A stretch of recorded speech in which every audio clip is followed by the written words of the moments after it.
కథాస్రవంతి నిరంతర కథాప్రసార వాహిని కథల భాండాగారం కథాస్రవంతిని ఆదరిస్తున్న అభిమాన శ్రోతలకు నమస్కారం. ఈనాటి కథకు స్వాగతం.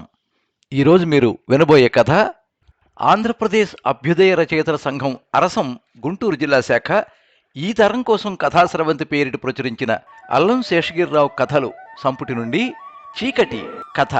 రచన కీర్తిశేషులు అల్లం శేషగిరిరావు, గళం పప్పు భోగారావు. గౌరవ సంపాదకులు శ్రీ పెనుగొండ లక్ష్మీనారాయణ, ప్రధాన సంపాదకులు శ్రీ వల్లూరి శివప్రసాద్, సంపాదకులు శ్రీ ఏఎన్ జగన్నాథ శర్మ. ఈ కథ వినిపించమని కోరిన వారు ప్రముఖ రచయిత శ్రీ గంట్యాడ గౌరనాయుడు, పార్వతీపురం. అరుదైన కథావస్తువుతో విలక్షణమైన శైలిలో రచనలు చేసిన శేషగిరిరావు 1934 సంవత్సరం డిసెంబర్ 9వ తేదీన ఒరిస్సాలోని గంజాం జిల్లా చిత్రపురంలో జన్మించారు. ఆంధ్ర యూనివర్సిటీలో ఎంఏ పాలిటిక్స్ చేసిన వీరు రైల్వేలో పనిచేసి ఆఫీస్ సూపరింటెండెంట్గా పదవి విరమణ చేశారు. 17 కథలు, ఒక రేడియో నాటిక రాశారు. వీరి కథలు కొన్ని ఇంగ్లీషు, హిందీ, మలయాళ భాషల్లోకి అనువదించబడ్డాయి. కథా సంపుటాలుగా మంచి ముత్యాలు, అరణ్య ఘోష ప్రచురించబడ్డాయి. 1981 సంవత్సరంలో ఆంధ్రప్రదేశ్ సాహిత్య అకాడమీ అవార్డు, నూతలపాటి గంగాధరం స్మారక సాహిత్య పురస్కారం లభించాయి. వరడు అనే ఈ కథ దర్పణ్ సిరీస్లో దూరదర్శన్ నేషనల్ నెట్వర్క్లో బాసు చటర్జీ దర్శకత్వంలో సింగిల్ ఎపిసోడ్గా ప్రసారమైంది. అంతేకాక కథా నాటక ప్రయోగంగా రంగస్థల నాటికగా కూడా మలచబడి ఆంధ్రప్రదేశ్ ప్రభుత్వం నిర్వహించిన నంది నాటకోత్సవాల్లో 2000 సంవత్సరానికి గాను వెండి నంది బహుమతి పొందడమే కాక పలు పరిషత్ పోటీలలో ఉత్తమ ప్రదర్శన బహుమతులు అందుకుని ప్రేక్షకాదరణ పొందింది. వేట కథలకు పెట్టింది పేరు అల్లం శేషగిరిరావు. ఈ కథల్ని వారు సరదా కోసమో సంతోషం కోసమో రాయలేదు. బాధతోనూ, భయంతోనూ, బాధ్యతతోనూ రాశారు. ప్రపంచం అంతటా మంచులా పేరుకుపోయిన అన్యాయాన్ని గుప్పిళ్లతో తీసి చూపించారు. ఆందోళన చెందారు. ఆందోళన చెందటంతోనూ, గుప్పిళ్ల కొద్దీ అన్యాయాన్ని చూపించడంతోనూ సమస్యకు పరిష్కారం లభించదంటే ఏం చేయాలో ఈ కథను విని మీరే తెలుసుకోండి. వీరి కథలు తెలుగు కథా సాహిత్యానికి కొత్త వెలుగులు, సరికొత్త సొబగులు. శబ్దాలను అక్షరీకరించటం, నిశ్శబ్దాన్ని దృశ్యీకరించటం అల్లం వారికి తెలిసినట్టుగా మరొకరికి తెలియదు. కళ్లకు బొమ్మ కట్టించే కథన శైలి, గుండెల్ని పిండేసే సంభాషణలు శేషగిరిరావుకే చెల్లు. విలక్షణ కథకుడు అల్లం శేషగిరిరావు. అతని దారి రాదారి వేరు. అల్లం శేషగిరిరావు 2000 సంవత్సరం జనవరి 3వ తేదీన కన్నుమూశారు.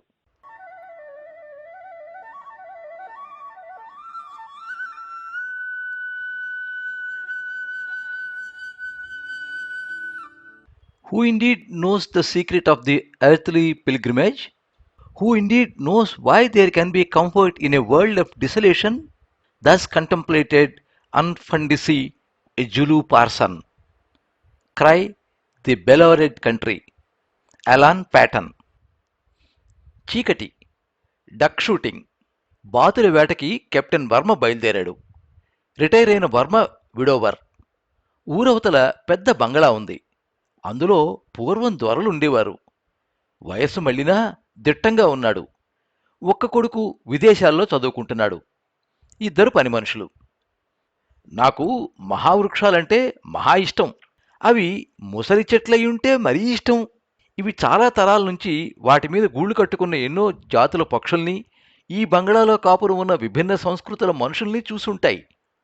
నేను ఈజీ చైర్లో వరండా మీద కూర్చుని పైపు కాల్చుకుంటూ వాటన్నిటినీ ఆ ముసలి చెట్లలో చూడగలను. నాకు ఇంట్యూటివ్ నాలెడ్జ్ ఉంది. పూల మొక్కలంటారా, నో ఫిమినైన్ అని అప్పుడప్పుడు విజిటర్స్కి బంగళా ఆవరణలో ఉన్న పెద్ద పెద్ద చెట్లను చూపిస్తూ చెబుతూ ఉంటాడు. పైపు, పోయిట్రీ, విస్కీ, సోడా అతనికి ఇష్టం. విక్టర్ హ్యూగో అభిమాని. అతనికున్న వ్యసనం ఒక్కటే, వేట. ముఖ్యంగా duck shooting. Greeners double barrel shot gun భుజానికి తగిలించుకుని హంటింగ్ సూట్లో బంగళా మెట్లు దిగాడు. గదిలో నౌకరు లైట్ ఆర్పేశాడు. చుట్టూ చీకటి. ఎటు చూసినా చీకటి. తొలి సంధ్య ముందు విస్తరించుకునే చిక్కని చీకటి. దూరంగా కొండల్లో నుంచి వచ్చిన గాలుల్లో ఊపిరి పోసుకుంటున్న చీకటి. ఆవరణలో ముసలి మర్రి చెట్టు మీద రాబందుల రెక్కల చప్పుడు. Ugly but graceful bird. విశాలమైన రెక్కలు, గూని నడకలో హుందాతనం. పొయిటిక్గా నెమరు వేసుకుంటూ సన్నగా ఈలలు వేశాడు. పౌ బౌ!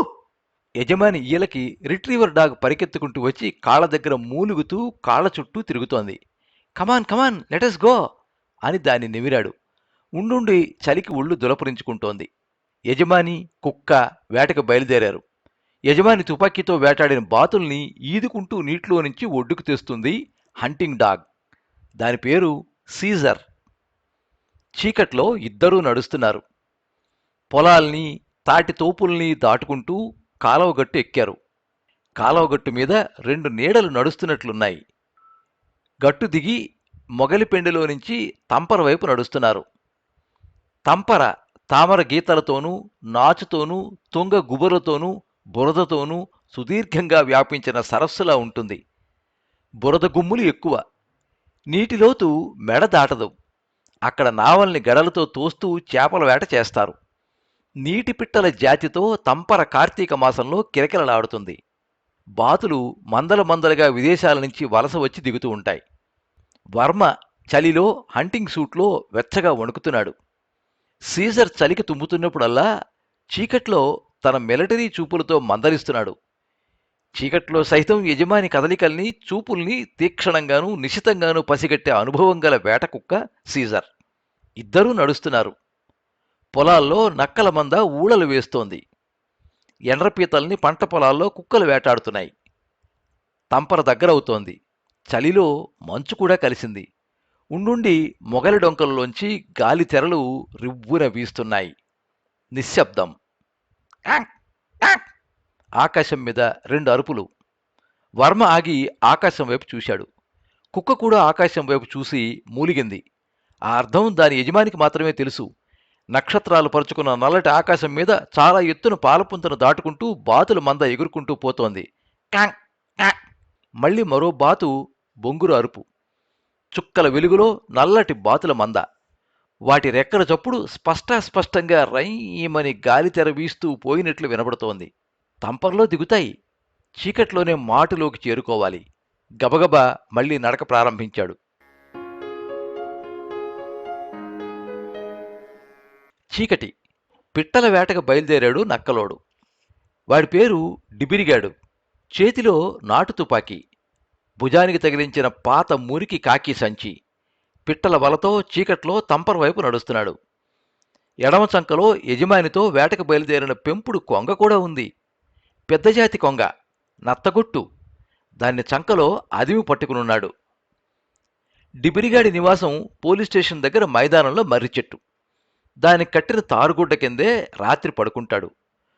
ఒక్క డిబిరిగాడే కాదు, సంచార జాతోళ్లు అంతా అలానే ఉంటారు. రోజు సాయంకాలం పోలీస్ స్టేషన్లో హాజరు వేయించుకోవాలి. రాత్రి ఎప్పుడు పిలిచినా హాజరు కావాలి. చెట్ల కింద పడుకుంటారు. పగటిపూట పూసలు, పిన్నులు, ఎర్ర పూసల దండలు, చర్మాలు రోడ్డు పక్కన అమ్ముకుంటూ ఉంటారు. చీకటి పడిన తర్వాత ఇంత ఉడకబెట్టుకు తిని పోలీసులను బ్రతిమలాడుకుని వేటకు బయలుదేరతారు. వేటాడిన చెవులు పిల్లుల్ని, నక్కల్ని, వలలో పడిన పావురాల్ని, కొంగల్ని, కౌజుపిట్టల్ని ఉదయాన్ని ఊర్లో అమ్ముతారు. వాళ్లే చర్మం ఒలిచి వెంట్రుకలు దూసి అమ్ముతారు. పోలీసులకు కూడా పిట్టమాంసం చేసి ఇస్తూ ఉంటారు. అయినా ఊర్లో ఎక్కడ దొంగతనం జరిగినా వాళ్లను అనుమానం మీద పోలీస్ స్టేషన్కి లాక్కెళ్తూ ఉంటారు. నక్క మాంసాన్ని, పిల్లుల్ని కాల్చుకు తింటూ వాటి చర్మాల్ని అమ్ముకుంటారు. అందుకే వాళ్ళని నక్కలోళ్ళని పిలుస్తారు. నత్తగొట్టోళ్ళు అని, పూసలోళ్ళని కూడా పిలుస్తారు. ఒక్కొక్క ప్రాంతంలో ఒక్కొక్క పేరును పిలుస్తారు. డిబిరిగాడి దగ్గర పెంపుడు కొంగ ఎప్పుడూ పక్కనే ఉంటుంది. ఊర్లో ఫుట్పాత్ మీద పూసలు అమ్ముతున్నప్పుడు కూడా వాడి పక్కనే మేసుకుంటూ ఉంటుంది. నత్తగొల్లల్ని, చిన్న చేపల్ని దానికి మేపుతూ ఉంటాడు. అది ఎగిరిపోదు. బాగా మచ్చికైపోయింది. ఆకలిగా ఉంటే నేల మీద ముక్కుతో పొడుస్తూ డిబిరిగాడి వైపు గుడ్డిగా చూస్తూ ఉంటుంది. నడుస్తున్నప్పుడు ఎప్పుడూ చంకలోనే దాన్ని పట్టుకుని తిప్పుతూ ఉంటాడు. డిబిరిగాడు నడుచుకుంటూ ఊరవతలకు వచ్చాడు. దూరంగా పోలీస్ స్టేషన్లో లైటు మసగ్గా కనిపిస్తోంది. ఊర్లో అప్పుడప్పుడు కుక్కల అరుపులు. డిబిరిగాడికి గోచీ తప్ప ఒంటి మీద మరేమీ లేదు. వయసు 60 దాటి ఉండొచ్చు. సిగముడి, కణితి మీద కాల్చిన మచ్చ, చెవురింగులు బరువుకి సాగి వేలాడుతున్న చెవి తమ్మెలు, చేతిమీద పులి పచ్చబొట్టు, సరైన తిండి లేక ముడుచుకుపోయిన పేగుల కండలు, జ్ఞానం తెలిసినప్పటి నుంచి పోలీస్ స్టేషన్లో తిన్న లాఠీ దెబ్బలతో కదుం కట్టి గట్టిపడిపోయి ఉన్నాయి. వాడి శరీరం ఎండా వానలకి, చలిగాలులకి, ఆరుబయట జీవితానికి బాగా అలవాటు పడిపోయింది. వాడొక్కడే కాదు, ఆ సంచార జాతులన్నీ ఇలానే జీవిస్తూ ఉంటాయి. ఈరోజు ఈ ఊరు, మరో రోజు మరో ఊరు. తల్లి ఒక ఊరిలోనూ, తాత పాముకాటికి మరో ఊరిలోనూ, తండ్రి దిక్కుమాలిన చావు మరో దగ్గర. అలా వారి చావులు, బ్రతుకులు దిక్కుమాలినవే. అడవిలో సంచరించే జంతువుల్లా జనారణ్యంలో సంచరిస్తూ ఎక్కడో ఎప్పుడో అనామకులుగా రాలిపోతారు. అనుభవిస్తున్నది దరిద్రమని వాళ్ళకి తెలియదు. వాళ్ళ శరీరంలాగానే వాళ్ళ జీవితాలు కూడా దరిద్రానికి అలవాటు పడిపోయాయి. చీకట్లో నల్లని తాటితోపుల్లో నుంచి ఊరవతల శ్మశానం దాటుతున్నాడు. అక్కడే దేవులాడుతున్న నక్క డిబిరిగాడి అలికిడి విని పొదల్లో నుంచి పారిపోయింది. చీకట్లో చలిగాలి డిబిరిగాడి మోటు శరీరాన్ని గరుకుగా తాకుతోంది. చంకలో కొంగ గింజుకుంటుంటే థూయమ్మ అని ఒక చరుపు చెరిచాడు. చీకట్లో అది క్యార్మని అరిచింది. పొద్దెక్కడానికి ఇంకా చాలా టైం ఉంది. డిబిరిగాడు తంపర వైపు నడుస్తున్నాడు. చీకట్లో వల పన్నాలి. సంచిలో నుంచి నాటుసారా సీసా తీసి గుటకలేస్తూ సగం తాగి మూత బిగించాడు. ఒళ్ళు వేడెక్కింది. బీడి వెలిగించాడు. అడ్డదారిన చెరువుగట్టు మీద ఏపుగా పెరిగిన నల్లటి చెట్ల మధ్య నుంచి బరువెక్కిన చిక్కటి నీడలా గబగబా నడుచుకుంటూ వెళుతున్నాడు. తంపర గాలి రివ్వున వీస్తోంది. గాలిలో తామరాకుల వాసనకి డిబిరిగాడి చేతిలోని కొంగ కూడా చీకట్లో నుంచి గుడ్డిగా తంపర వైపు చూస్తూ మెడ నిక్కించి రెక్కలు సర్దుకుంటోంది. డిబిరిగాడు తంపర దగ్గరవుతున్న కొద్దీ మరింత వేగంగా నడుస్తున్నాడు. నీలాకాశం చీకటితో స్నానం చేసినట్లు స్వచ్ఛంగా ఉంది. చుక్కలు అక్కడక్కడ చలిలో వణుకుతున్నాయి.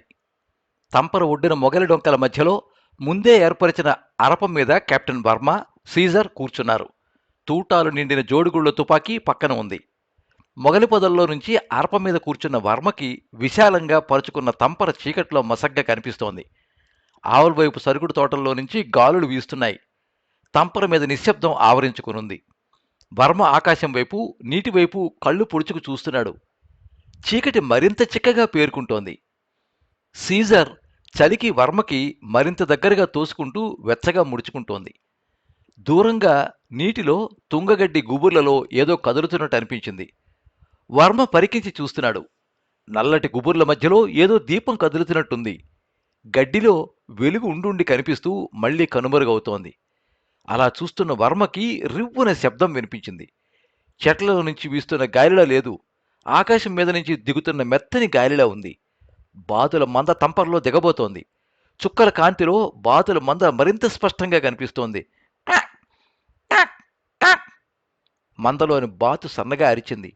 ఆ అరుపుకి సమాధానంగా వర్మ కూర్చున్న అరపకి కాస్త దూరంలో తంపర్లో నుంచి బాతులు అని అరుస్తున్నాయి. వాటి అరుపులతో అంతవరకు ఆవరించుకున్న నిశ్శబ్దం చిట్లిపోతోంది. బాతుల మంద బాగా కిందికి దిగి నీటి మీద వాలడానికి చక్కర్లు కొడుతున్నాయి. అలా 2-3 రౌండ్లు కొట్టి నీటిలో దిగడానికి రయ్యమంటూ వర్మ కూర్చున్న అరప దాటుతూ ఉండగా అరప మీద నుంచి చీకట్లో 2 మెరుపులు ధన్ ధన్. రైట్ అండ్ లెఫ్ట్ బ్యారల్స్లోంచి తుపాకీ నిప్పులు కక్కింది. ఆ శబ్దం క్షణంసేపు నీటి మీద ప్రతిధ్వనించి నీరసిస్తూ దూరమైపోతూ గాలి హోరులో కలిసిపోయింది. థప్ థప్ థప్మని మంటి ముద్దల్లా చచ్చిన బాతులు మందలో నుంచి తెగి నీటిలో పడ్డాయి. గింగిరులు తిరుగుతూ రెక్కలు కొట్టుకుంటూ దెబ్బలు తిన్న బాతులు నీటిలో పడి చీకట్లో ఎగరలేక కొట్టుకుంటున్నాయి. కార్డైట్ పొగలేని వాసన గాలిలో తేలుతోంది. ఒడ్డున కప్పలు టపటపమ్మని నీటిలో గెంతేసి ఈదుకుంటూ దాక్కుంటున్నాయి. సీజర్ మెరుపు వేగంతో తుపాకీ పేలి పేలగానే అరప దూకి చీకట్లో దూసుకుంటూ నీటిలో దిగింది. మోర పైకెత్తి పసిగడుతూ ఈదుకుంటూ పడిన బాతుల్ని పట్టుకుని ఒడ్డుకి తెచ్చే ప్రయత్నంలో ఉంది. చీకట్లో నాచు తీగల్లో కుక్క చిక్కుకుంటుందేమోనని వర్మ అరప మీద నుంచి ఈలలు వేసి పిలిచేస్తున్నాడు. కుక్క కోసం ఆందోళనగా ఉంది. నీటిలో కుక్క ఈదుకుంటూ డైవ్ చేస్తున్న చప్పుడు. అలా పావుగంట గడిచింది. చచ్చిన బాతుల్ని నోటకరుచుకుంటూ ఒడ్డెక్కింది. చిన్న పరుగుతో అరప దగ్గరికి వచ్చి వాటిని పడేసి యజమానిని రమ్మన్నట్లు ముద్దుగా మురిగింది. ఆయాస పడిపోతూ తడిచిన ఒంటిని విదిలించుకుంటూ తుమ్ముతోంది. వర్మ అరప దిగి కుక్కను ఆప్యాయంగా నిమురుతూ అది తెచ్చిన బాతుల్ని పట్టుకున్నాడు. 3 చచ్చిన బాతులు, మిగతావి నీటిలో బుడకేసి తప్పించుకుపోయాయి. బాతుల్ని సంచిలో పెట్టి భుజానికి తగిలించుకున్నాడు. తుపాకీలో ఖాళీ తూటాలు తీసి కొత్తవి పెట్టి రిలాక్సింగ్గా అగ్గిపుల్ల గీసి సిగరెట్ వెలిగించాడు. ఆ తమకంలో వెనక నుంచి వస్తున్న పరదపిట్టల మందల్ని గమనించలేదు. కుక్క రెస్ట్లెస్గా ఆకాశం వైపు చూస్తూ పరిగెత్తింది. వర్మ వెనక్కి తిరిగి తుపాకీ సర్దుకునే లోపల మొత్తం పరదల మంద రివ్వుని వెనక్కి తిరిగి గాలిలా దూసుకుంటూ బెదురుగా అరుస్తూ పారిపోయింది. వర్మ తుపాకీ దించి కనీసం 3 బాతులు పడినందుకు సంతోషంగా సిగరెట్ కాల్చుకుంటూ కుక్కని వెంటేసుకుని తంపర గట్టు మీద నడుస్తున్నాడు. ఇంకా బాగా చీకటిగానే ఉంది. బాతులు దిగే సమయం మించిపోలేదు. ఇంకా ఛాన్స్ ఉంది. నీటి మీద పొగమంచు మెల్లమెల్లగా లేస్తోంది. దూరాన కొండల మీద నుంచి దిగిన మంచు కూడా గాలితో కలిసి ముసురుకొస్తోంది. చూస్తూ ఉండగానే అంతా తెల్లటి మంచుమయం. చీకటితో తడిసిన మంచు మెత్తగా నడుస్తున్న వర్మకి రాసుకుంటూ చుట్టేస్తోంది. చలిలో వణుకుతున్నాడు. దూరంగా తంపరగట్టు మీద మంచులోంచి ఏదో వెలుగు కనిపిస్తోంది. మంచులో తడుస్తూ వెలుగువైపు నడుస్తున్నాడు. అది చలిమంట. డిబిరిగాడు చలి కాగుతున్నాడు. వర్మను దూరంలోనే చూసి లేచి నిలబడ్డాడు. మంట వెలుగులో డిబిరిగాడి ఆకారం పొగమంచులో ఊగుతున్న నల్లటి నీడలా చీకట్లో కనిపిస్తోంది. దండాల దొరా, ఇసక మంచు, ఒళ్ళు కొంచెం ఏడకని కూకో అని గోచి గట్టిగా బిగించుకుని కూర్చున్నాడు. అపరిచితుడు, అందులోనూ అనాగరికుడు. తనని అలా పలకరించడం ఇష్టం లేకపోయినా బాగా చలిగా ఉంది. ఉదయాన్నే మరోసారి డక్ షూటింగ్ అవకాశం కూడా ఉంది. అయిష్టంగా కూర్చున్నాడు. డిబిరిగాడు వర్మను పెద్దగా పట్టనట్లు వాడి మానవాడు చలి కాచుకుంటున్నాడు. చేతులు మంటల మీద పెట్టి రాసుకుంటున్నాడు. ఉండుండి మోకాలి మీద అరిచేత్తో కొట్టుకుని రుద్దుకుంటున్నాడు. పక్కనే ఉన్న లాంతరు ఒత్తి బాగా దించేశాడు. కిరసనాయలు ఎంతుందో ఊపి చూశాడు. అలా చాలాసేపు వాళ్ళిద్దరూ మాట్లాడుకోలేదు. వర్మకి డిబిరిగాడు చాలా విచిత్రంగా కనిపించాడు. పొట్టి కాదు, అంత పొడవు కాదు. ముదురుతున్న వయస్సుతో శరీరం చిక్కినా ఒడిలిపోలేదు. చీపికళ్ళు మాత్రం అడవి జంతువు కళ్ళలా తీక్షణంగానూ పరిశీలనగానూ కదులుతున్నాయి. ముఖంలో ఫ్లూయిడ్ ఎక్స్ప్రెషన్. మంట వెలుగులో అప్పుడప్పుడు వాడి జిడ్డు తేరని చెక్కిళ్ళు ఎగిరిపడుతున్నాయి. తుంగగడ్డి గుబుర్లు, గాలి వీచినప్పుడల్లా బుడగలు కక్కుతున్న జుయ్యమనే ధ్వని. వర్మ ఏమీ తోచక డిబిరిగాడిని మాటల్లోకి దించాడు. నీది ఏ ఊరు అని తంపర మీదకి పరధ్యానంగా చూశాడు. దూరంగా ఏదో గచ్చకాయలు గుటక వేస్తున్నట్టు పెద్ద పక్షి చప్పుడు చేసింది. గోడబాతు చేపల్ని గాగలో గొగలిస్తోంది అన్నాడు డిబిరిగాడు. టపటపమని పెద్ద రెక్కలతో నీళ్ల మీద కొట్టుకుంటూ ఎగిరిపోయి దూరంగా జమ్ము దుబ్బుల్లో వాలింది. పెలికన్ అన్నాడు వర్మ. అని వర్మ అంతకు ముందు వేసిన ప్రశ్నకు సమాధానంగా నక్కలోణ్ణి అన్నాడు. ఏ ఊరు? అన్ని ఊళ్ళు తిరుగుతూ ఉంటాం, ఎక్కడుంటే అదే మా ఊరు, ఈ భూమంతా మాదే అని ముడుకుల మీద చలికి తరుచుకుంటూ వర్మ వైపు చూడకుండానే పక్కపక్క నవ్వి తుంచేసినట్టు ఆపేశాడు. నిశ్శబ్దం. ఆ నవ్వు ఆనందంగానూ లేదు, వెకిలిగానూ లేదు. అదోలా అనిర్వచనీయంగా, ఇన్కొహరెంట్గా ఉంది. ఇక్కడ ఈ రాత్రిప్పుడు ఏం చేస్తున్నావు? ఏటకొచ్చాను. లాంతరు నెత్తినెట్టుకుని నీటిలో, బురదలో, తుంగల్లో, నాచులో చాలాసేపు తిరిగాను. లాంతరా? ఆశ్చర్యంగా అడిగాడు వర్మ. డిబిరిగాడు కూడా వర్మ వైపు ఆశ్చర్యంగా చూశాడు. దీపం ఎలుతుల్లో ఏటదొరా, లాంతర్ లైట్కి పిట్టలు ఎగిరొచ్చి వాళ్తాయి. మచ్చల పిట్టలు, రెక్కల మీద, వీపు మీద చుక్కలుంటాయి. ఆ జాతి పిట్టలు ఇక్కడివి కావు, చలికి ఎక్కడి నుంచో ఎగురికొస్తాయట. ఈ ఏడు ఇక్కడ దిగుతున్నాయి. నిన్ననే చూశాను. ఈరోజు లాంతర్ తెచ్చాను. చీకట్లో నేను కనిపించను, నీటిలోనే ఉంటాను. నా బుర్ర మీద లాంతర్ మాత్రం కనిపిస్తుంది. లాంతర్ దగ్గర వాలగానే కింది నుంచి నీటిలో నుంచి గబుక్కను లాగేయాలి. పక్క పెట్ట కూడా పోల్చుకోకూడదు. ఈ ఆటకి మంచి చేతివాటం కావాలి. ఈ ఆటను చిన్నప్పుడు మా బాబు దగ్గర నేర్చుకున్నాను. కాళ్ళని, రెక్కల్ని, పీకని ఒకేసారి చప్పుడు కాకుండా పట్టుకుని నీళ్ల కిందకి లాగేసి బుట్టల్లో దూర్చేయాలి. పిట్టలు దొరికాయా? 2-3 దీపం వెలుతురులో చక్కర్లు కొట్టేయి. నా చెంపకు కూడా వాటి రెక్కలు రాసుకెళ్ళాయి. చారల పిట్టలు దొరుకుతాయని సంతోషపడిపోయాను. కానీ కానీ కానీ నువ్వు దూరంగా జోడు నల్లీలు తుపాకీ పేల్చావు. ఆ శబ్దానికి అవి పారిపోయాయి. మరి దిగవు అని అర్థం కాని నవ్వు మళ్ళీ నవ్వాడు. కళ్ళలో మాత్రం నీ ఏటతో నా ఏటకి దెబ్బ కొట్టేసావన్న నిస్పృహ వర్మకి కనిపించినట్టయింది. చీకట్లో అర్పం మీద నుంచి తుంగ గుబురులో కనిపించిన వెలుగు డిబిరిగాడి లాంతరని ఇప్పుడు అర్థమైంది. కొంచెం గిల్టీగా మనస్సు చివుక్కుమంది. తలదించుకుని పక్కనున్న ఎండుటాకుల్ని అప్రయత్నంగా ఆరిపోతున్న మంటల్లోకి వేస్తున్నాడు. మళ్ళీ నిశ్శబ్దం. మంటల్లో ఆకులు చిట్లుతున్నాయి. నువ్వు వేట చేస్తున్న సంగతి నాకు తెలీదు, ఐఎమ్ సారీ అని చెబుదామనుకుని తలపైకెత్తాడు. డిబ్రిగాడు సంచిలో నుంచి నాటుసారా సీసా తీసి గడగడ తాగేస్తుంటే వాడి గొంతు ముడి కిందికి పైకి కొట్టుకోవడం ఎగసిన ఆకుల మంట వెలుగులో కనిపిస్తోంది. సీసా దించి తుపుక్కును ఉమ్మి చేత్తో మూతిని రాసుకున్నాడు. ముఖం మీద కండరాలు ఎరిపెక్కి వణుకుతున్నాయి. కణతల కింద నరం చూస్తూ ఉండగానే ఉబ్బెక్కింది. గట్టిగా ఉగిర్చాడు. ఊపిరి భారంగా పీలుస్తున్నాడు. ఆకాశం వైపు చూస్తున్నాడు. శుక్రుడు ఉదయించాడు. మరో చంద్రుడిలా నక్షత్రం కాంతి చిమ్ముతోంది. శుక్రుడిలో నుంచి ఉండుండి రంగులు మారుతున్నాయి. ఆకాశం కొత్త కాంతిని సంతరించుకుంటోంది. డిబిరిగాడు తదేక ధ్యానంతో ఆ నక్షత్రాన్ని చూస్తున్నాడు. ముఖం విచిత్రానుభూతితో కాంతివంతమవుతోంది. ఈ మాటు పెదాల మీద నవ్వు అస్పష్టంగా లేదు. సారా నిషాలో మత్తెక్కిన ఎర్రటి కన్నుల్లో కామం పొంగులు కక్కుతోంది.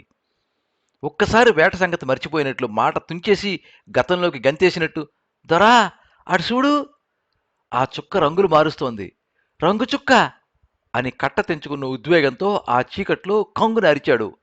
ఎగూపురి, ఆనందం, అవధులు దాటుతున్న మదపిచ్చి నవ్వు. ఆ చుక్కని చూస్తే ఆడదానికి అడవిలో పులికి దోలెక్కిపోద్ది. కత్తిలాంటి కసిమ్మ. లస్కటపక లస్కటపక అహా అహా అని గెంతుతున్నాడు. ఝా ఝై టపకరిచా టపికరి టపికరి ఎగురుతున్నాడు.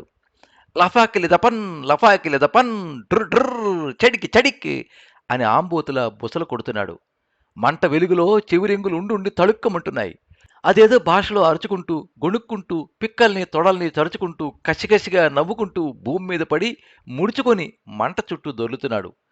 వాడి వింత చేష్టలకి వింత అరుపులకి వంత పాడుతున్నట్టు సీజర్ కూడా అరుపులంకించుకుంది. కుక్క అరుపుకి డిబిరిగాడు లేచి నించున్నాడు. తడిచిన గుర్రంలా ఒళ్ళు విదిలించుకుని అడుగులు తడబడుతూ మెల్లగా తూలుకుంటూ నాటుచారా కంపు కొడుతూ దగ్గరగా వచ్చి వర్మ 2 జబ్బలు పట్టుకుని సరదాగా ఊపాడు.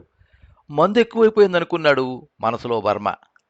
2 సీసాకాయల్ని ఎత్తిగలను, కొంచెం వేడెక్కింది అంతే అని వర్మ మనస్సులోని ఉద్దేశాన్ని క్షణంలో పసిగట్టినట్టు అన్నాడు. ఆ చుక్కను చూస్తుంటే గుర్తుకొచ్చింది నంచి కూతురు, ఏం ఫిట్టింగ్ తొరా అని వర్మ వైపు బూతిగా చూసి కన్ను కొట్టాడు. నీ పెళ్ళామా? నేను ఉంచుకున్నాను. చత్ చత్ కాదు, అదే నన్ను ఉంచుకుంది. మా జాతిది కాదు, అది పెద్ద జాతిదంట. సంచారి తెగదే, మొగుడు వదిలేసింది. సోది చెప్పుకుంటూ ఊర్లంట తిరుగుతుండేది. నా పక్క చెట్టు కిందే వండుకునేది. మాకు మెల్లగా ఇలాక కుదిరింది, తగులుకున్నాం. అప్పటి నుంచి సచ్చిన్ దాకా ఇద్దరం కలిసే ఊర్లు తిరిగాం. పగలంతా సోది చెప్పి గుంటనా కొడుకులకి పెట్టమందు అమ్మి చాలా బియ్యం డబ్బులు తెచ్చేది. నేను ఏట చేసి పిట్టల్ని ఉడత చర్మాల్ని అమ్మి ఇంతో కొంత తెచ్చేవాడిని. రాత్రి కాగానే పూటుగా తాగి పిట్ట మాంసం తిని చెట్టు కింద కౌగులించుకు పడుకుండేవాళ్ళం. తింగర్లంజ ఒక్కొక్కసారి కస్సుబుస్సుమనేది. ఒకరోజు అడిగాను కదా, నువ్వు అమ్ముతున్న పెట్టమందు ఏంటి అని. చెప్పాను కదా సారు, తింగరది, పొగరుమొద్ది, అబద్ధం ఆడదు, నిజం చెప్పదు. ఆ గుండని ఏ ఆడదాని మీద జల్లితే అది ఫిట్టింగ్లో పడిపోతాడు దొరా. అదేటో నాకు నమ్మకం కుదరలేదు. ఒకరోజు దానికి తెలియకుండానే దాని బుట్టలోంచి గుండ తీసి దాని మీదే జల్లిన. అంతే దొరా, మంచి ఎన్నెల కాస్తోంది. అర్ధరాత్రి ఎండాకాలం తాగేసి పడుకున్నాం. ఆ మగతలో ఏదో నీడ కదిలినట్లయింది. ఇంకేటి, అది నా పక్కన లేదు, ఎదురుగా నించొనుంది. ఒంటి మీద గుడ్డ లేదు. ఎన్నెట్లో దాని సంక సన్ను పిటపటలాడిపోతున్నాయి. అది కూడా తాగేసిందేమో. అది ఊపిరి తీస్తుంటే దాని బొడ్డు తొడలు ఎగురుతున్నాయి. ఉండలేకపోయింది దొరా, నాకు ఎర్రెత్తిపోయింది. నేను కూడా గుడ్డలు తీసి ఇసిరి పారేసి అమాంతంగా దాని మీద పడి పట్టుకుపోయాను. లంజ కొడకా అంటూ అసలే తింగర్ లంజ తన్నరాని చోట తన్నేసింది. అమ్మా అని నొప్పితో కిరకిరలాడుతూ తొడల మధ్యన పట్టుకుని గింజుకుపోతూ దాని చుట్టూ గెంతాను. నక్కలంచి కొడక, నా మందు నాకే పెడతావురా పిచ్చి లంచి కొడక. ఆ మందుకు నాకు తోలెక్కిందనుకుంటున్నావా? కాకులను చంపి దాని పీక కాళ్ళు కోసేసి ఈకలు దూసేసి పావురాలు బొచ్చి అంటించేసి పావురాలు అమ్మేస్తుంటే జనం కొనియడం లేదురా. నువ్వెంత మాయలంచి కొడుకువో, మొగుడు తెలిసిన దాన్ని మరి నేనెంత కేట్లంచినో పోల్చుకోలేకపోయావురా. నా మందుకి నాకే దురదకి గుడ్డలిప్పేశాను అనుకుంటున్నావు? కాదురా నా కొడక, అటు చూడు, ఆ సుక్కం చూడు, అది మారుస్తున్న రంగులు చూడు అంటూ మీది నుంచి కింది దాకా దాని ఒళ్ళంతా వెన్నెల్లో ఆ చుక్క మెరుపులో చూపిస్తూ ముందుకొచ్చింది. నాకు కసెక్కిపోయింది. అమాంతంగా దాని జుత్తు పట్టుకుని దాని కళ్ళలోకి చూశాను. ఎరుపెక్కిన కళ్ళు ఆ చుక్క వెలుగులో మరింత ఎర్రగా పొంగిపోతున్నాయి. కైపెక్కిన గాడిదలా దాన్ని ఒక్క తన్ను తన్నాను. అమ్మలాంచి కొడకా అని నక్కల మీద పడి భుజం కొరికేసింది. దాని జుత్తు పట్టుకుని భూమి మీద గొరగొర ఈడ్చుకుంటూ తన్నుకుంటూ చెట్టు దగ్గరికి ఈడ్చుకొచ్చాను. అలా చాలాసేపు తన్నుకున్నాం, కొట్టుకున్నాం, కొరుక్కున్నాం, కుమ్ములాడుకున్నాం. తర్వాత దొరా అప్పుడు అందుకుంది మజా. ఫిట్టింగ్లో దిగిపోయాం. ఫిట్టింగ్ లంచ్కి ఫిట్టింగ్లో కూడా తింగరతనమే. మామూలు ఫిట్టింగ్ కాదు దొరా. ఆహ్! దారిది గొప్ప పొగరుమోతు ఫిట్టింగ్. లంచ్ మీదకి ఎక్కిపోయి చపక్ చపక్ పుని పెట్టను పుంజెక్కి కుమ్మేసినట్టు కుమ్మేసింది. గస్కీ మీద గస్కీ, గస్కీ. గొప్ప ఫిట్టింగ్ దొరా. అది ఆ చుక్కలోని మజా అని చీకట్లో చెయ్యి జాపుతూ సుదూరంగా ఆకాశంలో తళుక్కుమంటున్న శుక్ర నక్షత్రాన్ని చూపించాడు. డిబిరిగాడు అలా చెబుతున్నంతసేపు ఒంటి మీద తెలివి లేనట్లుగా పూనకంలా ఉన్నట్టు చెప్పుకుపోయాడు. సంవత్సరం తిరగకుండానే ఎర్రి నక్క కరిచేసింది. నక్కలాగా అరిచి చెట్టు కింద చచ్చిపోయింది అని చీకట్లోకి చూస్తూ చెబుతున్నప్పుడు ఏదో బాధని గుటకేస్తూ చెబుతున్నట్లు అనిపించింది. నిశ్శబ్దం. దాని జాతోళ్ళు గాని మా జాతోళ్ళు గాని రాలేదు దొరా. నేనే దాని శవాన్ని భుజానికి ఎత్తుకెళ్ళాను. దాని నోట్లోంచి సొంగలు కారుతున్నాయి. ఊరవతల చెరువు గట్టు కింద గొయ్యి తవ్వి దాన్ని నా చేతులతోనే కప్పెట్టేశాను. లంచి కూతురు. ఆ రాత్రి చెట్టు కింద దాని బుట్ట ఎతికాను. సవరాలు, ఫిట్టింగ్ మందు పొట్లాలు, పాత చీరలు అవే మిగిలిపోయాయి. అది నన్ను వదిలేసి వెళ్ళిపోయింది అని అప్రయత్నంగా అది చేతి మీద పొడిచిన పులిపచ్చ బొట్టుని చేతితో రాసుకుంటూ చీకట్లోకి చూస్తూ చెబుతున్నాడు. అలా కునుకు పట్టేసింది. నిద్దట్లో పక్కన చెయ్యేశా. ఎప్పుడూ బరువుగా తగిలేది, ఇప్పుడు లేదు. ఆ జాగా ఖాళీ చేసి వెళ్ళిపోయింది. చెరువుగట్టు దగ్గర దూరంగా పెద్ద నక్క అరిచింది అరుపు. గతుక్కుమని పోయాను. కంగారెత్తిపోయాను. నా ఆడదాని పీనుకుని ఇన్నాళ్ళు నా పక్కన తొంగున దాన్ని గోతులో నుంచి నక్కలు లాగేస్తున్నాయేమో, పీకుతుంటున్నాయేమో. తుపాకీ పట్టుకుని తుప్పల్ని డొంకల్ని దాటుకుంటూ ఆ చీకట్లో పరిగెత్తుకుంటూ చెరువుగట్టు దగ్గరికి పరిగెత్తాను. దాని గోతి దగ్గర నక్కల చీకట్లో కాట్లాడుకుంటున్నాయి. నా అలికిడిని పారిపోయాయి. అప్పటికే గొయ్యి సగం తవ్వేశాయి. గోతిలో నుంచి దాని చెయ్యి నిటారుగా బయటకు తన్నుకొచ్చింది. చీకట్లో నన్ను పిలుస్తున్నట్టు అనిపించింది. సారు, దాని గోతి దగ్గరే గుండేసి కొట్టుకుని చచ్చిపోవాలనిపించింది. గొయ్యి చేతులతోనే తవ్వి మరింత పెద్దది చేసి దాంట్లో దాని చెయ్యిని శవాన్ని లోతుగా కుక్కాను. దాని ముఖం ఉబ్బిపోయింది. కుక్కుతున్నప్పుడు దాని ముక్కంట నోటంట నీళ్లు బొళబొళమని తన్నుకొచ్చాయి. పసర కంపు. అలా నా ఆడదాన్ని మళ్ళీ కప్పెట్టేశాను. తెల్లవార్లు తుపాకీ పట్టుకుని గోతికాడ కాపలా కాశాను. అప్పుడప్పుడు తుప్పల మధ్య నక్కల కళ్ళు మెరుస్తుండేవి. తెలతెల వారుతుందనగా దూరంగా దుమ్ములు గుండె అరిచింది. ఆ విషాద చరిత్ర వింటూ చుట్టూ చీకటి కూడా చచ్చుపడిపోయినట్లు అనిపించింది వర్మకి. నిశ్శబ్దం. డిబిరిగాడిది వాడి జీవితంలానే భాష కూడా వేరు. సంచార జాతి. అన్ని యాసలా కలగా పులగం. అరవం, ఉర్దూ ముక్కలు, అక్కడక్కడ ఇంగ్లీష్ చమక్కులు వాడి జీవిత దర్పణంలా ప్రతిబింబిస్తున్నాయి. ఆ నిశ్శబ్దంలో డిబిరిగాడి మాటల్ని తనకు అర్థమయ్యే భాషలో అనువదించుకుని మనసుతో అర్థం చేసుకుంటున్నాడు వర్మ. భాషా సంకెళ్లను తెంచుకుని రెండు మనస్సులు మాట్లాడుకుంటున్నాయి. కెప్టెన్ వర్మకి కళ్ళు చెమరుస్తున్నాయి. చీకట్లో నాచు మీద కొక్కొక్కొక్కో అని ముసలికొంగ దగ్గింది. డిబిరిగాడు చెవులు ఇరిక్కించి విన్నాడు. దీని అమ్మ వస్తానుండు దొరా అని నేల మీద నుంచి నీటిలోకి దిగుతున్న మొసలిలా గట్టు మీద నుంచి తూలుకుంటూ బురదలో జారుకుంటూ తంపర్లో దిగిపోయి ఈదుకుంటూ చీకట్లో మాయమయ్యాడు. మంచు బాగా కురుస్తోంది. నక్షత్రాలు మంచు పొగల్లో నుంచి ఒక్కొక్కటి మసకబారి వెలవెలబోతూ నీరసించిపోయి రంగు మారుతున్న ఆకాశంలోకి ఇంకిపోతున్నాయి. దూరంగా వేగుచుక్క మాత్రం ఊగుతోంది. నీళ్లలో అలజడి. కెప్టెన్ వర్మ ఒడ్డున మంటకి మరింత దగ్గరగా వచ్చాడు. డిబిరిగాడి సంచి పక్కనే వాడి తుపాకీ కూడా ఉంది. నీడలో దాన్ని వర్మ ఇంతకుముందు గమనించలేదు. వేటగాడు వర్మ తుపాకీ చూడగానే ఉత్సాహంతో దాన్ని తీసి పరిశీలనగా చూశాడు. పాతబడిన నాటు తుపాకీ, అందులోనూ దట్టింపు తుపాకీ. వాడకంలో ఉండటం వల్ల బాగా పాతదైన జంగు పట్టక పనిచేస్తోంది. ఖాళీ తుపాకీని సరదాగా భుజానికి ఆనించాడు. బ్యాలెన్స్ సరిగ్గా లేదు. సర్దుకుంటూ మంట వెలుగులో బ్యారెల్ మీద నుంచి చీకట్లోకి గురిచూస్తూ విశాలమైన తంపర మీద గురిసారిస్తూ మెల్లగా తిప్పుతున్నాడు. నీటిలో అలజడి. తుపాకీ గురిలో నల్లటి నీడ నీటిలో నుంచి లేచింది. డిబిరిగాడు బురదలోంచి నాచును తొక్కుకుంటూ గట్టెక్కుతున్నాడు. వాడి భుజం మీద తడిసిన వల, చంకలో నత్తగొట్టు. చలిలో వణికిపోకుండా ఉన్నా గబగబా అంగలేసుకుంటూ వేడికి మంట దగ్గరికి వచ్చి కూర్చున్నాడు. వలని పక్కన పెట్టి నత్తగొట్టిన దగ్గరే ఎత్తిపడేశాడు. అది పడిన దగ్గరే కదలకుండా మంట వేడిలోకి చెవిటి చూపులు చూస్తోంది. డిబిరిగాడు ఒంటి మీద కారుతున్న బురద నీటితో మంటలోకి దూరిపోతున్నట్టు కూర్చున్నాడు. తుపాకీ చేత్తో పుచ్చుకునే జేబులోంచి సిగరెట్ తీసి ఇందా కాల్చు అని ఇచ్చాడు వర్మ. డిబిరిగాడు మంట మీద నుంచి పక్కకి వంగి కాలుతున్న కట్టిపుల్లతో సిగరెట్ కాల్చుకున్నాడు. మంట వేడికి ముఖం చిట్లించుకుని పొగకి దగ్గుతున్నాడు. సారూ, అది మర్డరీ తుపాకీ అని సిగరెట్టుని బీడీలా కాల్చుతూ అన్నాడు. వర్మకు షాక్ కొట్టినట్టయింది. ఉలిక్కిపడి తుపాకీని డిబిరిగాడికి అందించేశాడు. 2 రోజుల నుంచి చూస్తున్నాను.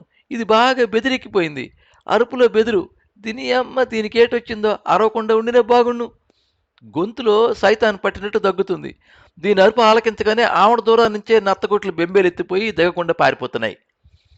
దేన్ని గురించి ఈ విషయం మాట్లాడుతున్నాడో వర్మకు అర్థం కాక డిబిరిగాడి వైపు చూశాడు. ఇందాక దగ్గిందే ముసలి దగ్గు, ఈ కొంగలంజిదే బెదిరికూత. ఈ అరుపు వింటే వచ్చిన పెట్ట కూడా రాదని వలని దాన్ని తెచ్చేశాను.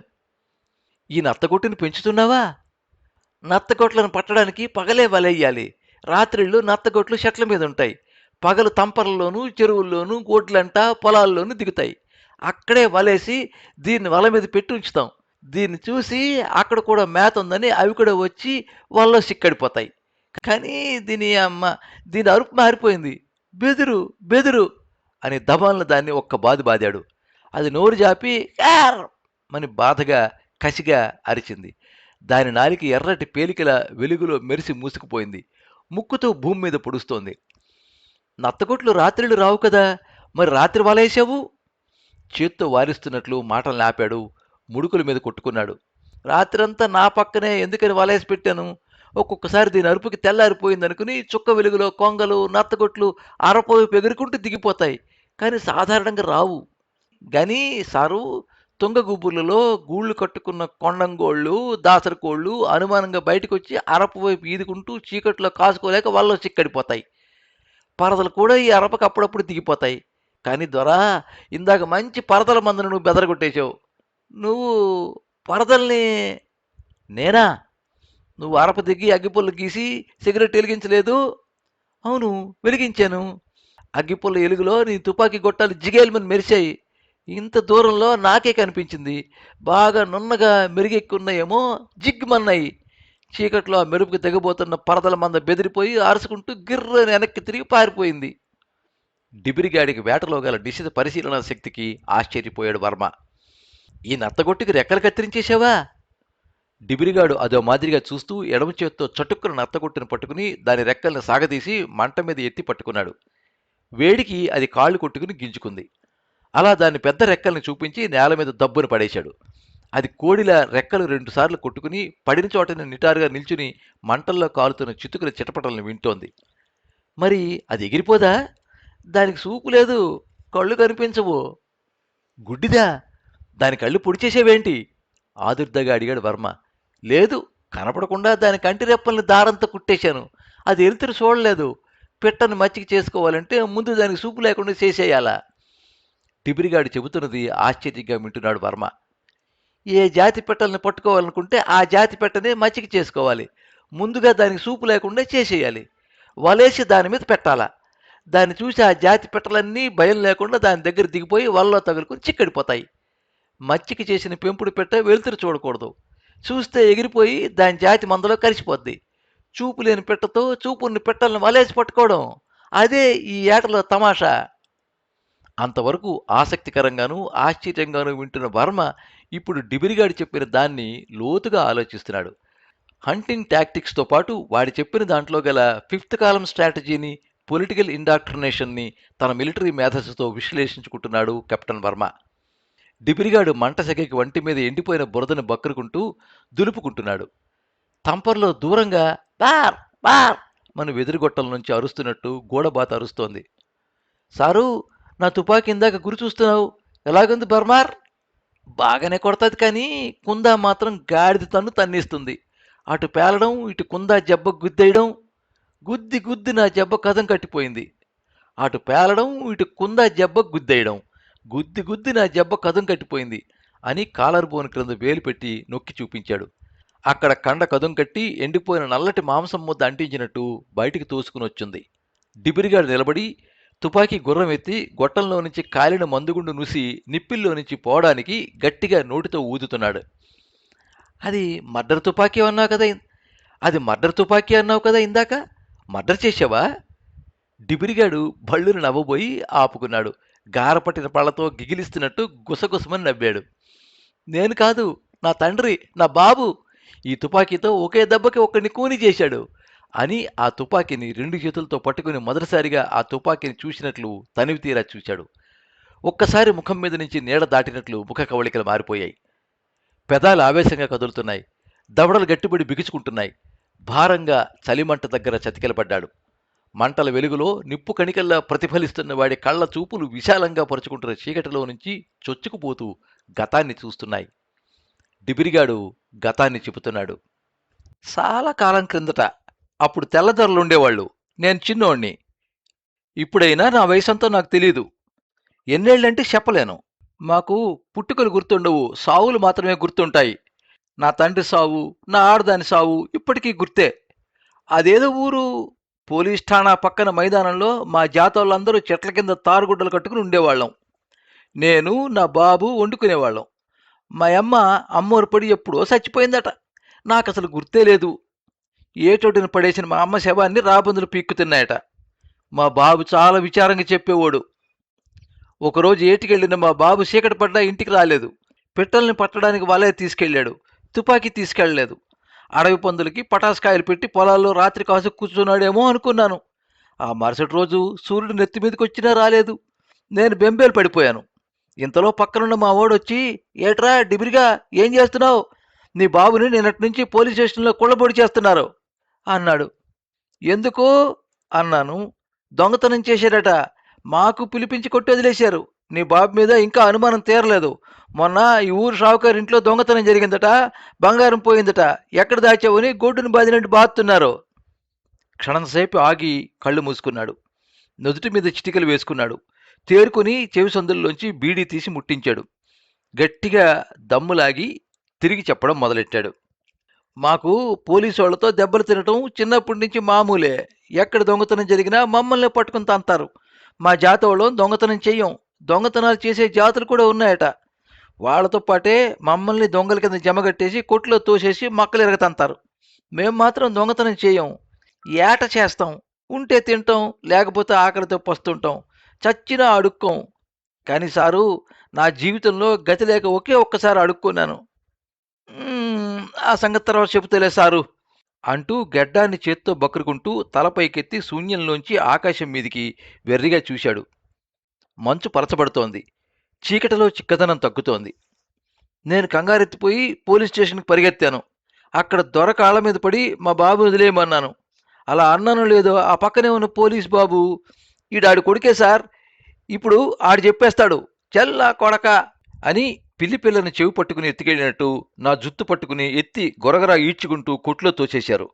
దొరా, దొరా, దొరా అని గావుకేక పెట్టాడు. చుట్టూ ఆవరించుకున్న నిశ్శబ్దంలో చీకటి అద్దం గళ్ళును పగిలినట్లయింది. వర్మ ఆ కేకకి నిశ్చేషుడైపోయి వింటున్నాడు. బాధతో అరిచిన అడవి మృగంలా ఉంది ఆ కేక. డిబిరిగాడు ఒళ్ళో ఉన్న తుపాకీ మీద తలపెట్టి కళ్ళు మూసుకున్నాడు. అలా మూసుకున్న కళ్ళకి గతంలోని ఒక భయంకర దృశ్యం కనిపించింది. అలా కళ్ళు మూసుకునే చెబుతున్నాడు. దొరా, నా తండ్రిని 2 చేతులు చాచి కట్టేసి దూలానికి వేలాడదీశారు. గోచి తప్ప వంటి మీద గుడ్డలేదు. కాళ్ళు కట్టేసున్నాయి. కొట్లో చీకటి చీకటిగా ఉంది. లాంతర్ వెలుగులో చూసేసరికి నా కళ్ళు తిరిగిపోయాయి. దబ్ దబ్, ఫట్, దబా దబ్. లాఠీ దెబ్బలు, వంటి నిండా దెబ్బలు. అక్కడక్కడ చర్మం చిట్లి రక్తం ముద్దగట్టేసింది. గావు కేకలు. కాళ్ళు తన్నుకోలేక గింజుకుంటున్నాడు. దెబ్బలు ఆగడం లేదు. చెప్పరా, బంగారం ఎక్కడ దాచావో?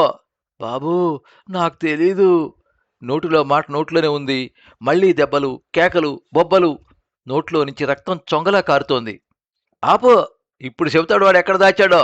చూసుకో. ఇదిగోరా నీ కొడుకు. నీ ఎదుట ఈయన్ని కొట్టి చంపేస్తాం. ఏంట్రా, చెప్పవా? ధన్మని నా బుర్ర గోడకేసి కొట్టేశారు. నేను పడిపోయాను. గుండెల మీద కడుపులోనూ బూట్లతో కుమ్మేస్తున్నారు.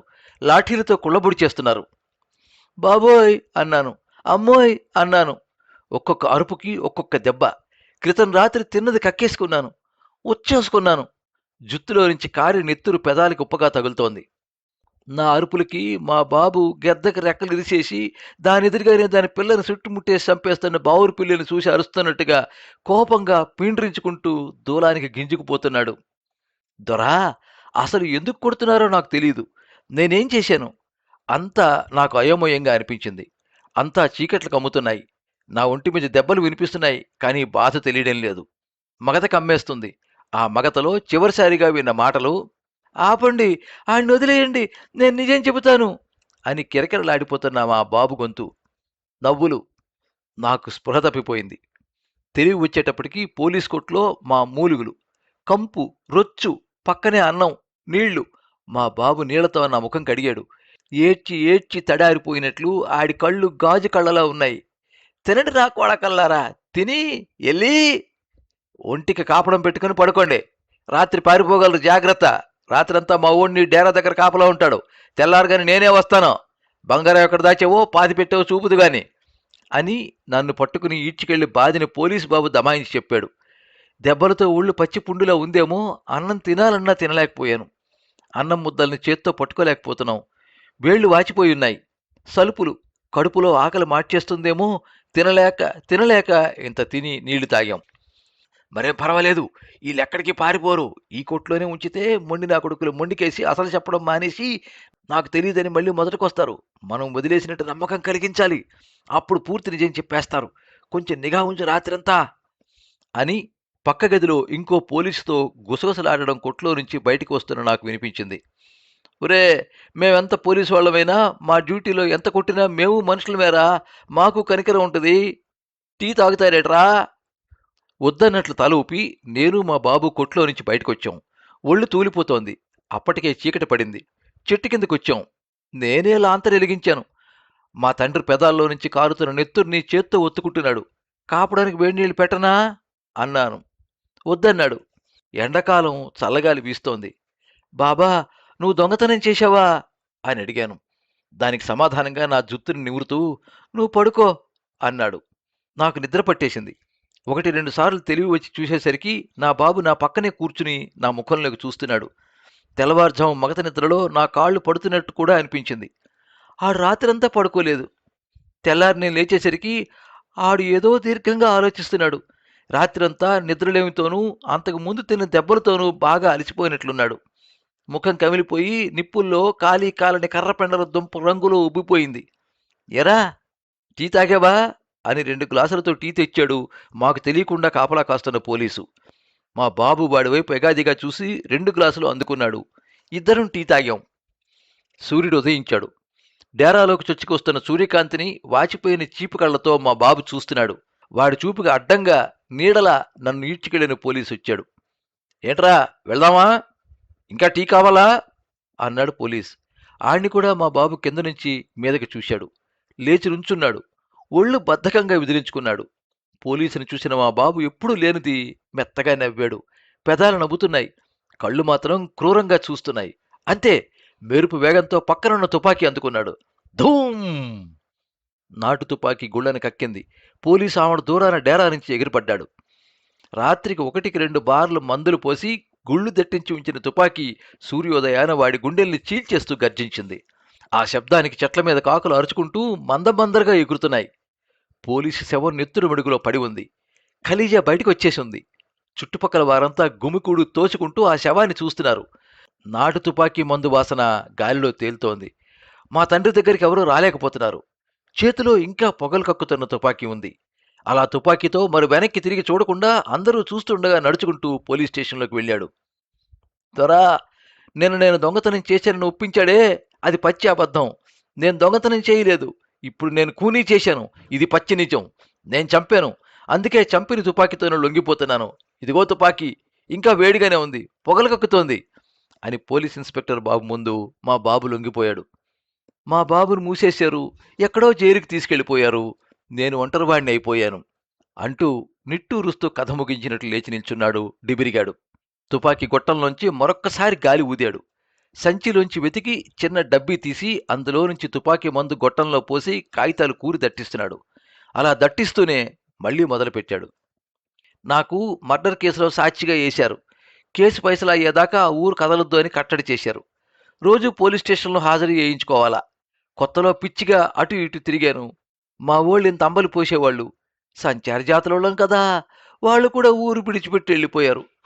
నేను బతకాలి కదా. నాకు అప్పటికి తుపాకీ ఏటో తెలియదు. వలేసి పిట్టలను పట్టి ఊర్లో అమ్ముకునేవాణ్ణి. మరో డబ్బా తీసి అందులోని సీసప్రవ్వల్ని తుపాకీ గొట్టంలోకి పోసి కాగితం మడిచి ఇనపరాడ్డుతో సర్దుతున్నాడు. దట్టించలేదు. సారూ, రవ్వలు నింపిన తర్వాత దట్టించకూడదు. మందు మీద కూరుతూ సర్దాలి. తుపాకీ పేలగానే రవ్వలు జల్లిడిలా విడిపోవాలా. ఎక్కువ పిట్టలు పడతాయి అంటూ నాటు తుపాకీలోని టెక్నిక్ని కెప్టెన్ వర్మతో చెబుతున్నాడు. తుపాకీల సంగతి తెలిసిన వర్మ ఆ నాటు తుపాకీ బ్యాలిస్టిక్స్ గురించి ఆసక్తికరంగా వినడం లేదు. ఆ నాటు మనిషి జీవితంలోకి అన్వేషిస్తున్నాడు. 4-5 సార్లు కోర్టుకి తిప్పారు. అబద్ధం ఆడకూడదని పోలీసులు బెదిరించేవారు. కోర్టులో ఏదో ప్రమాణకం కూడా చేయించేవారు. నేనెందుకు అబద్ధం ఆడతాను సారు? నేను కళ్ళారా మా బాబు పోలీసుని చంపడం చూశాను. మా బాబే చంపేశాడని చెప్పాను. బోన్లో నుంచి మా బాబు ఒకే దెబ్బతో ఫైసలా చేసేశాను అని ఉడుం బొసకొట్టినట్టు బొసకొట్టేవాడు. మా బాబుని కలిసేవాడిని. సింహం లాంటి వాడు బక్క చిక్కిపోయాడు. గానీ డీలా పడిపోలేదు. నువ్వు నా కోసం బెంగెట్టుకోకు, తిరిగి వచ్చేస్తాను. బాగా ఏట చెయ్యి, బాగా తిను, ఒంటి నిండా కండలు పెరగాలి, బలంగా ఉండాలి. దెబ్బలు తిని తట్టుకోవడానికి బలం కావాలి. మనవి దెబ్బలు తింటూ బతికే బతుకులు అని కలిసిన ప్రతిసారి చెబుతూ ఉండేవాడు. ఆ మాటలు చెబుతున్నప్పుడు మాటలు తడబడేవి, పెదాలు వణికేవి, కళ్ళు కరకరమని చూస్తూ ఉండేవి. సంచిలోంచి క్యాప్ తీసి నిప్పెలకి అమర్చి గుర్రం ఎత్తి జబ్బకి ఆనిస్తూ ఆ చీకట్లోకి గురి చూస్తూ, ఆ తర్వాత ఆడికి ఏదో పెద్ద జైల్లోకి మార్చేశారట. తుపాకీ దించేసి పక్కన పెట్టి మంట దగ్గరగా వచ్చి కాళ్లతో ఎగదోసి కూర్చున్నాడు. పక్కనున్న మరిన్ని ఎండుటాకుల్ని దానిమీద పడేశాడు. నిప్పుల మీద అవి కరకరమంటూ భగ్గున మండుతున్నాయి. చాలా రోజులాడి సంగతే తెలియరాలేదు. చాలా చాలా రోజులు గడిచిపోయాయి. ఆ రోజు నేను రోడ్డు పక్కన ఉడుం మాంసం వంతులేసి అమ్ముతున్నాను. ఒక కానిస్టేబుల్ బాబు వచ్చి, ఓరి ఇక్కడున్నావట్రా, నీ చెట్టు దగ్గర చూశాను. రేపు పొద్దుట నీ బాబుకి సెంట్రల్ జైల్లో ఉరి తీస్తారట, కావాలంటే వెళ్ళి చూసుకో అని చెప్పి వెళ్ళిపోయాడు. ఉరి ఉరి ఉరికంబం, నా బాబు ఒళ్ళంతా గజగజలాడిపోయింది సారు అంటున్నప్పుడు వాడి శరీరం మంట వేడిలో కమిలిపోయి కాలిపోయే ముందు పొగలో మెలికలు తిరిగిపోతున్న ఆకులా ముడుచుకుపోతోంది. పెద్ద జైలు చాలా దూరం అన్నారు. బస్సులో వెళ్ళాలట. ఆ రోజుల్లో బస్సులు కూడా ఎక్కువ లేవు. బస్సు ఎక్కడానికి నా దగ్గర డబ్బులు లేవు. ఉడుం మాంసం అమ్మిన బేడ డబ్బులు ఉన్నాయి. ఏం చేతును, దిక్కు తోచడం లేదు సారు. అడుక్కున్నాను. నేనే చెప్పాను కదా, నా జీవితంలో అడుక్కున్నది ఒకే ఒక్కసారని. కనిపించిన అందరినీ అడుక్కున్నాను, కాళ్ళు పట్టుకున్నాను. ఎందుకన్నారు? నా బాబుకి ఉరి తీస్తారు, నా బాబు కూనీ చేశాడన్నాను. మర్డర్ చేసినోడికి ఉరి తీసేయక మెడలో దండ వేస్తారా అన్నారు. ఈడు బాబు కూనీ చేశాడట, ఈడు కూనీ కోరోడు కొడుకో. అసలు వీళ్ళ జాతోళ్ళు దొంగతనాలు కూనీలు చేసే జాతోళ్ళట. ఈడు కూనీలు చేసినోళ్ళలాగే ఉన్నాడు. ఉరి తీసిన ఈడు బాబును చూడడానికి డబ్బులు కావాలట. ఎగతాళి చేశారు, చీదరించుకున్నారు, విసుక్కుంటూ తప్పుకుపోయారు. ఒకళ్ళిద్దరు జాలిపడి కానీ పరక ఎత్తెత్తి నా చేతిలో పడేసిపోయారు. మొత్తం పావలా మించలేదు. ఆ డబ్బుతో వెనక్కి చూడకుండా బస్సు దగ్గరికి పరిగెత్తాను. అది కూడా వెళ్ళిపోయింది. నడినెత్తిన సూర్యుడు చుర్రుమంటున్నాడు. డిబిరిగాడికి ఆకలి వికారంగా ఉంది. జోరుగా నడిస్తే మరుసటి రోజు పెద్ద జైలు దగ్గరికి వెళ్ళొచ్చునన్నారు. పరుగులాంటి నడక లంకించుకున్నాడు. ఊరు దాటిపోయాడు. పరిగెత్తుతున్నాడు, నడుస్తున్నాడు. చీకటి పడిపోయింది.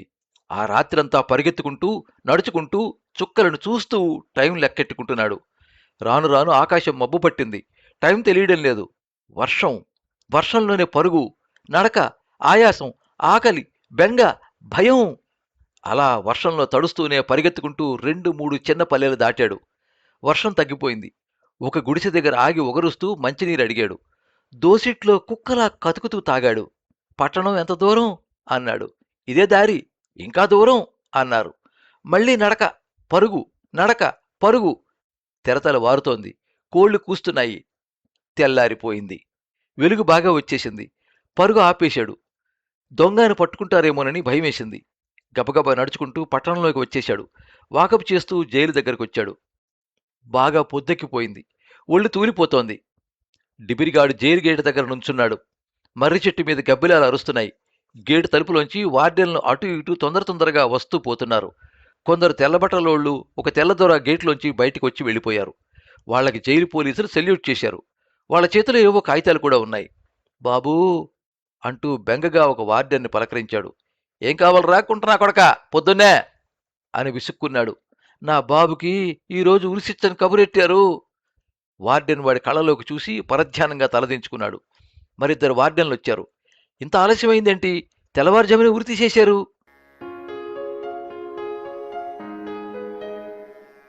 ఉరి తీసేశారా? చచ్చిపోయాడా? చచ్చిపోడు. ఉరి తీసినోడు సవ్వకుండా బతికుంటాడా సారు? అలా అప్పుడు ఎందుకు అడిగానో నాకు తెలీదు. బుర్రలో ఎర్రెక్కిపోయినట్లయింది. డిబిరిగాడిని గేటు తలుపులోంచి చేయి పట్టుకు దాటించి లోనికి తీసుకెళ్లారు. వాడు నడుస్తున్నాడే గాని ఒంటి మీద తెలివిలేదు. అరుగు మీద కూర్చోబెట్టారు. డిబిరిగాడికి నెత్తురులోంచి మెల్లమెల్లగా మంచు పాకురుకుంటూ తెరతెరలుగా నసాడానికి గుద్దుతున్నట్టు అనిపించింది. మెడ మీద తలకాయ పట్టు తప్పినట్లు గజగజ వణికిపోతోంది. ఎవరో టీ తెచ్చి తాగించారు. కొంచెం సర్దుకున్నాడు. చుట్టూ కొంచెం సేపు వెర్రివాడిలా అర్థం కాని చూపులు చూశాడు. వార్డెన్ విస్తరాకులో 2 జొన్న రొట్టెలు ఎదురుగా పెట్టి తిను అని ఒక బీడీ కూడా అందించాడు. ఆ రొట్టెల వైపు డిబిరిగాడు ఆశగాను చూడలేదు, ఆకలిగాను చూడలేదు. అర్థం లేనట్టు చూస్తూ ఉండగానే, నీ బాబు నీకివ్వమని చెప్పాడు. మా బాబా నాకివ్వమన్నాడా? కుదిపి వేసినట్లు లేచి కూర్చున్నాడు. ఉరి తీసే ముందు నీ ఆఖరి కోరిక ఏమన్నా ఉంటే చెప్పుకోమన్నారు జైలరు. నా కొడుకు రాలేదా అన్నాడు. కబురు పెట్టాం, ఇంకా రాలేదు. ఏమైనా తింటావా అని అడిగాం.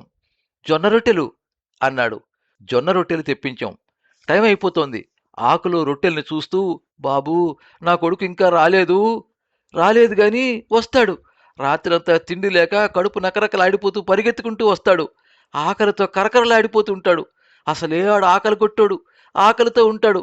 ఈ రొట్టెల్ని వాడికి ఇయ్యండి బాబు. కడుపు నిండా తింటాడు. ఆకలితో ఉంటాడు బాబు. ఒక బీడీ ఇప్పించండి బాబూ అని బీడీని గబగబా 2 దమ్ముల్లో ఊదేశాడు. బాబూ మరొక బీడీ. ఇది నా కొడుక్కి నేనిచ్చానని ఇవ్వండి బాబూ. ఆడికి బీడీలంటే మా ఇష్టం. ఇక నాకు ఏ కోరిక లేదు అంటూ ఉరికంబం ఎక్కిపోయాడు. చివరిసారిగా నీకోసం ద్వారం వైపు చూశాడు. ముసుగు తొడిగేశాం. టైం అయిపోయింది. ఉరి తీసేశాం. నా బాబు ఏడ్చాడా? ఉరికొయ్య మీద గింజుకున్నాడా అని వార్డెన్ చేతులు పట్టుకుని వలవలా ఏడ్చాడు. అలా డిబిరిగాడి చెబుతున్న వాడి దీనగాథకి మరింత హైలైట్ చేస్తున్నట్టు నక్కల ఆకాశం వైపు మోరలెత్తి అరుస్తున్నాయి. ఆడు చావుకి జడిసి ఏడవలేదు సారు. ఆడికి సావంటే భయం లేదు. నా మీద భ్రమతో, నేను ఆకలితో చచ్చిపోతాననే బెంగతో, ఒంటరిగాడిని అయిపోతాననే బాధతో ఏడుస్తూ ఉరికొయ్య మీద గింజుకునుంటాడు అని చెబుతున్నప్పుడు డిబిరిగాడి శరీరంలోంచి వాడి ఆత్మ వేరైపోయి కంటి ముందే చీకట్లో విలవలా తన్నుకున్నట్లయింది. వర్మ డిబిరిగాడి భుజం మీద చేయి వేసి ఓదార్పుగా తడుతూ సిగరెట్ తీసి వాడి నోటికి అందించి వెలిగించాడు. ఆ సాయంకాలం మా బాబు శవాన్ని జైల్లో తోటి ఓళ్ళు పక్కనే శ్మశానంలో పాతిపెట్టేశారు. నేను కూడా వాళ్లతో మరింత లోతుగా గొయ్యి తవ్వి మా బాబు శవాన్ని ఎండాకాలం ఆవిర్లు చింపుతున్న గోతిలో కప్పెట్టేశాను. అందరూ వెళ్ళిపోయారు. చీకటి పడింది. ఆడు నా కోసం ఉంచిన రొట్టెల్ని ఆడి గోతి కాడే కూర్చుని తిన్నాను. ఆడిచ్చిన బీడీ కాల్చుకుంటూ చీకట్లో కూర్చున్నాను. తెలతెల వారుతుందనగా లేచి మా ఊరు బయలుదేరాను. డిబిరిగాడు యాంత్రికంగా పొగ వదులుతూ తూర్పు వెలుగుదేరుతున్న ఆకాశం వైపు చూస్తున్నాడు. చల్లగాలులు వీచటం మొదలెట్టాయి. తంపర మీద ముసురుకున్న మంచు కరిగిపోతూ గాలిలో తేలుతూ శూన్యంలోకి కలిసిపోతోంది. ఆకాశం గచ్చకాయ రంగుతో జిడ్డు తేరుతోంది. నేను పెద్దయ్యాక మా బాబు తుపాకీ నాకు ఇచ్చేస్తారని పోలీస్ స్టేషన్లో చెప్పారు. వలేసి ఏట చేసుకుంటూ ఎన్నెన్నో ఊర్లు తిరిగాను. తిరిగి తిరిగి గుర్తుకొచ్చి మళ్ళీ ఆ ఊరొచ్చాను. అప్పటికి నాకు మీసాలు గడ్డాలు వచ్చాయి. తెల్లదొరల రోజుల్లో మా సంచారోళ్ళకి ఏట చేసుకు బతకడానికి లైసెన్సులు ఇచ్చేవారు. ఏటేటో కాగితాల మీద నా నిశానీలు పొటిగిరాపు తీసుకుని మా అయ్య తుపాకీ నాకు ఇచ్చేశారు అని సిగరెట్ కాలుస్తూ లేచి నుంచున్నాడు. అప్పటికే తంపర మీద వెలుగు పరుచుకుంటోంది. ఆ వెలుగులో మెల్లమెల్లగా తుంగ గుబుర్లు, రెల్లు దుబ్బులు, నాచు తీగలు ఒక్కొక్కటి ఫోకస్లోకి వస్తున్నాయి. డిబిరిగాడు తంపర వైపు కలయి చూస్తున్నాడు. నీటి పిట్టలు అరుస్తున్నాయి. సరుగుడు తోటలో జీడిమావిడి చెట్టు మించి కోయిల కూస్తోంది. తెరలుగా గాలి వీస్తోంది. ఏదో వాసన పసిగట్టుతున్నట్టు పదే పదే ముక్కుపుటాలు ఎగరేస్తూ గాలిలో వాసన చూస్తున్నాడు డిబిరిగాడు. బాతులు రెక్కలు కొట్టుకుంటూ నీటిలో ఒకదాన్ని ఒకటి తరుముకుంటూ అరుస్తూ గోల చేస్తున్నాయి. సారూ, వర్షం వస్తాది. పెంటి బాతులు పెట్టల్ని తొక్కడానికి అరుచుకుంటూ ఎలా గోల చేస్తున్నాయో విను. వర్షం వస్తాదరా, వర్షం వాసన చూడు అని మళ్ళీ ముక్కుపుటాలను ఎగరేస్తున్నాడు. గాలి తెర రయ్యేమని వీచింది. తుంగ గుబలలోంచి నాచు మీద ఉరుసుకొస్తున్న ఆ గాలిలో ముదర పసర వాసనతో పాటు చినుకులకి తడిసిన మట్టి వాసన వర్మ ముక్కుకి ఘాటుగా తగులుతోంది. వర్మ ఆశ్చర్యంగానూ ఆసక్తికరంగానూ ఆకాశం వైపు చూశాడు. స్వచ్ఛమైన వినీల ఆకాశం, సుదూరంగా నల్లటి మబ్బు మరక, తూర్పున ఆకాశం మీద వెలుగు పసుపు తేరుతూ కరిగించిన బంగారపు రంగు మైన పూతలా చిక్కబడుతోంది. పల్చటి వెలుగు గాలిలో కలిసి నీటి మీద తేలుతూ తామరాకుల మీద రాసుకుంటూ ఆకుపచ్చటి గడ్డి గుబర్లలో నుంచి వెలుగు పాకురుకుంటూ దాటుతూ ఉండగానే మళ్లీ ఆకాశం రంగు మార్చింది. నారింజ రంగు పారదర్శక పల్చటి కాంతి చిక్కని పచ్చదనంతో పెనవేసుకుంటోంది. ఆ వర్ణకాంతుల పరిష్వంగంలో నుంచి సూర్యోదయం అయింది. నిండు సూర్యుడు మెల్లగా నునివెచ్చగా ఆకాశం మీదికి తోసుకొస్తున్నాడు. తంపర మీద పక్షి సంతతి సూర్యోదయంతో కిరకిలలాడుతున్నాయి. వర్మ, డిబిరిగాడు చూస్తున్నారు. బార్ బక్ గగ గగ గగ గగ అని తుంగదుబ్బుల్లో నుంచి గూడ కొంగ రెక్కలు కొట్టుకుంటూ లేచింది. డిబిరిగాడు చటాలను తుపాకీ ఎత్తి దాని గమనంతో పాటే గురి సారిస్తున్నాడు. మెడ సాగదీసుకుంటూ వెనక్కాళ్లు చాచి గాలిలో రెక్కలు కొట్టుకుంటూ అప్పుడే లేచిన సూర్యుడికి అడ్డంగా నల్లగా దాటబోతోంది. తుపాకీ గురి వెంటాడుతోంది. ధూమ్! డిబిరిగాడి తుపాకీ పేలింది. దెబ్బకి టప్మని దూది పెంచి పిట్లిపోయినట్లు గుప్పుడు వెంట్రుకలు గాలిలో మెరుస్తూ తేలుతున్నాయి. గాలిలోనే చచ్చిన గూడకొంగ నిండుగా లేస్తున్న ఎర్రటి సూర్యబింబం నేపథ్యంలో విరిగిపడి చీకటి పెళ్లలా బరువుగా దబ్బున నీటిలో పడిపోయింది. పిట్ట నీటిలో పడడంతో అంతవరకు వర్మ పక్కన నిలుచున్న సీజర్ ఒళ్ళు విదిలించుకుంటూ గట్టు దిగి పట్టుకురావడానికి ఒడ్డంట పరుగులంకించుకుంది. దూరంగా నీటి మధ్యలో చచ్చిన గూడకొంగ తేలుతోంది. డిబిరిగాడి గట్టిగా అరిచాడు. సారూ, సారూ, దాన్ని పట్టుకోండి. అక్కడ బురద గుమ్ములు ఊబులున్నాయి. అందులో దిగబడి చచ్చిపోద్ది. పరిగెట్టి పట్టుకోండి. పిట్ట ఎలాగూ దక్కదు, ఇది కూడా కూరుకుపోతాది. సీజర్, సీజర్, స్టాప్, స్టాప్ ఐసే, come on, come here, no, no అని అరుస్తూ వర్మ కుక్కను పట్టుకోవడానికి పరిగెత్తాడు. అలా ఒడ్డు వెంట పరిగెత్తి ఇక నీటిలో దిగబోతున్న కుక్కని చటాలను తోక పట్టుకుని బయటికి లాగాడు. అది విదిలించుకుని జాపు వస్తోంది, పెరుగులాడుతోంది. దాని మెడ మీద జూలును గట్టిగా పట్టుకుని అదుపు చేస్తూ మొరాయిస్తున్న దాన్ని ఎలాగైతేనే సముదాయిస్తూ నడిపించికి తీసుకొస్తున్నాడు. రాను రాను గాలి ఎక్కువ అవుతోంది. వెలుగు మసకబారింది. ఆకాశం వైపు చూశాడు. సూర్యుడి మీద మబ్బు తెర పాకుతోంది. ఆకాశం మబ్బు పట్టింది. సరుగుడు చెట్లలో నుంచి ఆకాశం మీద నల్లటి మేఘాలు కొమ్ముకొస్తున్నాయి. గాలిలో తేమవాసన, తంపర్లో తామరాకులు రెపరెప కొట్టుకుంటున్నాయి. ఈ వర్షపు రాకను ఎప్పుడో పసిగట్టిన డిబిరిగాడి ప్రకృతి వాతావరణ పరిజ్ఞానానికి మనస్సులో అభినందించుకుంటూ కుక్కను నడిపించుకుంటూ గట్టెక్కాడు. అక్కడ దృశ్యాన్ని చూసి వర్మ గుండె జల్లుమంది. షాక్ అయిపోయాడు. తెగి వేలాడుతున్న మెడతో రక్తంలో రెక్కలు కొట్టుకుంటూ గింజుకుంటున్న నత్తగొట్టు, చాకు కంటిన రక్తాన్ని సంచికి తుడుస్తున్నాడు డిబిరిగాడు. వాట్, చంపేశావా? ఇది మరి ఏటక పనికిరాద్దోరా. గొంతుకులో బెదురు అరుపు, సఫా చేసేశాను. ఇన్నాళ్ళు పెంచి ఇప్పుడు చంపేస్తావా? అసహ్యించుకున్నాడు వర్మ. కోడిని పెంచి కోసుకుని తినవా సారు? కత్తిని సంచిలో పెడుతూ ఎదురు ప్రశ్న వేశాడు డిబిరిగాడు. వర్మ సమాధానం చెప్పలేకపోయాడు. తను వేసిన ప్రశ్న తనకే రీబౌన్స్ అయిన బంతిలా ముఖానికి గుద్దింది. చంపడం పాపం, పెంచి కత్తితో పీక కోసేయడం పాపం, ఇన్హ్యూమన్. నీళ్లు నములుతూ నసుగుతూ గొణుక్కుంటూ డిబిరిగాడి ప్రశ్నకి సమాధానం లేక చెప్పలేక చీదరించుకుంటున్నాడు వర్మ. నత్తగొట్టు రెక్కలు కొట్టుకోవడం ఆగిపోయింది. ప్రాణం పోయింది. పాపమా సారు, నీ సంచిలో బాతుల్ని నువ్వు తుపాకీతో చంపేనేదా? నేను కత్తితో పేక్కోసి చంపేశాను అంతే. అది చంపడమే, ఇది చంపడమే. అలా అయితే నీది పాపమే. నీకొక న్యాయం, నాకొక న్యాయం ఉన్నా. ఇదేంటి సారు, నువ్వు కులాసాకి జల్సాకి గొప్పకి ఏట చేస్తావు, నేను పొట్ట కోసం ఏట చేస్తాను. ఈ ఏట లేకపోతే మేము బ్రతకలేం. ఆకలితో సవ్వాలా. ఏది పాపం సారు అని నవ్వుకుంటూ భుజానికి సంచి తగిలించుకున్నాడు. ఆ నవ్వు వర్మ గుండెల్ని కెలికేస్తోంది. ఆకాశం మేఘావృతం అవుతోంది, మెరుస్తోంది. దూరంగా చెట్లలోంచి దాటుకొస్తున్న చినుకుల చప్పుడు. ఈరోజు ఏటలేదు. నీ తుపాకీ శబ్దానికి పిట్టలు దిగలేదు. కొట్టిన పిట్ట ఊబుల్లో పడిపోయింది. వర్షం కూడా వచ్చేస్తోంది. మరి ఏట ఉండదు. ఈరోజు దీన్నే పొట్ట నింపుకోవాలా, లేకపోతే పస్తుండాలా. ఆకలి. మరి ఈ పాపం ఎవరిస్తారు? అని పొట్ట మీద కొట్టుకుంటూ పాపం పుణ్యం పాపం పుణ్యం అని పగలబడి నవ్వుతున్నాడు. వర్మ గుండె అవమానంతో సిగ్గుతో బీటలు వారుతోంది. అవును, ఎవరిది పాపం? డిబిరిగాడు జీవిత సత్యాన్ని పొరలు పొరలుగా ఒలిచి చెబుతున్న వేదాంతిలా అనిపించాడు. నిశ్చేష్టుడై అలా నవ్వుతున్న డిబిరిగాడి వైపు చూస్తూ ఉండిపోయాడు. టపటపమని 2 పెద్ద పెద్ద చినుకులు వర్మ ముఖం మీద తట్టి లేపినట్లు పడ్డాయి. డిబిరిగాడి నవ్వు సడన్గా ఆగిపోయింది. సారూ, వర్షం వచ్చేసింది, బయలుదేరు, తడిచిపోతావు అని క్షణంసేపు ఆగాడు. నవ్వాడు. ఆ నవ్వు మునుపటి నవ్వులా లేదు, ఆప్యాయంగా ఉంది.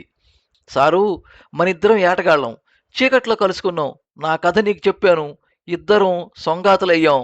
నేస్తం సారూ, దిల్ మిలాయించిపోయింది, దిల్ మిలాయించు సారూ అంటూ వర్మను కౌగిలించుకున్నాడు. వాళ్ళిద్దరినీ వర్షం తెర కప్పేసింది.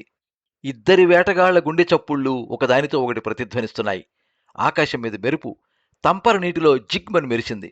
సారూ, పదసారూ అని తుపాకీ తీసుకుని వర్షంలో తడుస్తూ సలాం చేస్తున్నట్టు వంగి, వస్తాను సారూ, బయలుదేరు అని వెళ్లబోతూ వెనక్కి తిరిగి తుపాకీ దించి సంచిలోంచి ఒక బీడీ తీసి, వర్షం కులాసాగా ఉంటాది, కాల్చు సారూ అని తుపాకీ తీసుకుని మరి వెనక్కి తిరిగి చూడకుండా గట్టు దిగి వర్షంలో తుప్పల్లోంచి పొలాల్లోంచి పరిగెత్తుకుంటూ వెళ్ళిపోతున్నాడు. చచ్చిన నత్తగుట్టి చేతిలో తలక్రిందుగా వేలాడుతోంది. అలా కనుమరుగయ్యే వరకు డిబిరిగాడిని చూస్తూ వర్షంలో నిలబడిపోయాడు వర్మ. వర్షానికి సీజర్ కుయ్ కుయ్ మని అరిచింది. వర్మ తేరుకుని కుక్కతో వర్షంలో తడుచుకుంటూ గబగబా ఇంటి ముఖం పట్టాడు. బయట వర్షం ఉధృతం అవుతోంది. కెప్టెన్ వర్మ తడిసిన బట్టలు మార్చుకుని గాలికి తలుపులు కిటికీలు మూసుకుని కుర్చీలో కూర్చున్నాడు. కరెంటు పోయింది. టేబుల్ మీద కొవ్వొత్తి వెలుగుతోంది. డిబిరిగాడి విషాద జీవిత చిత్రం మనసులో టీవీ స్క్రీన్ మీద ఘోస్ట్ ఇమేజెస్లా కదలాడుతోంది. కొడుకు ఆకలి తీర్చడానికి ఉరికంబం ఎక్కబోయే తండ్రి ఆరాటం, ఆకలి తీర్చుకోవడానికి పెంచిన పెట్టని గొంతుక కోసిన డిబిరిగాడి కరుకుతనం. మరి పాపం ఎవరిది సారు? బుల్లెట్ షాట్ లాంటి శేషప్రశ్నతో క్లోజప్లో ఫ్రీజ్ అవుతున్న డిబిరిగాడి ఘోస్ట్ ఇమేజీ. గాలికి బళ్ళుని కిటికీ తెరుచుకుని కొట్టుకుంటోంది. కొవ్వొత్తి గిరగిల తన్నుకుని ఆరిపోయింది. బయట వర్షపు హోరు, చీకటి. కెప్టెన్ వర్మ చేతిలో కాలుతున్న డిబిరిగాడి బీడీ తప్ప అంతా చీకటి. దూరంగా కొండల్లో ఉరుముతోంది చీకటి.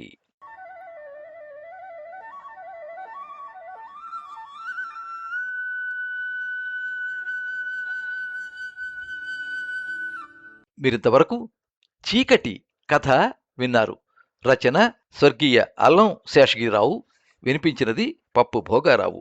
ఈ కథ 1995 సంవత్సరం డిసెంబర్ నెల రచన మాసపత్రికలో ప్రచురితమయ్యింది. అరసం ప్రచురించిన అల్లం శేషగిరిరావు కథలు కథా సంపుటంలో పునర్ముద్రితమయ్యింది. ఈ కథనం మీకు నచ్చినట్లయితే ఈ వీడియోని లైక్ చేయండి, మీ మిత్రులకు షేర్ చేయండి, మీ అభిప్రాయాన్ని కామెంట్స్లో తెలియజేయండి. మీరు మొదటిసారి ఈ ఛానల్లో కథ వింటున్నట్టయితే ఈ ఛానల్ని సబ్స్క్రైబ్ చేసుకోండి. పక్కనుండే బెల్ ఐకాన్ని తప్పకుండా నొక్కండి. ఈ ఛానల్ ద్వారా వినిపించే కథలు, కబుర్లు, వ్యాసాలు అన్నీ ఎప్పటికప్పుడు మీకు అందజేయబడతాయి.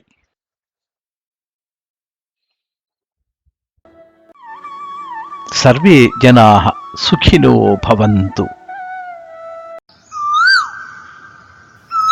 కథా స్రవంతి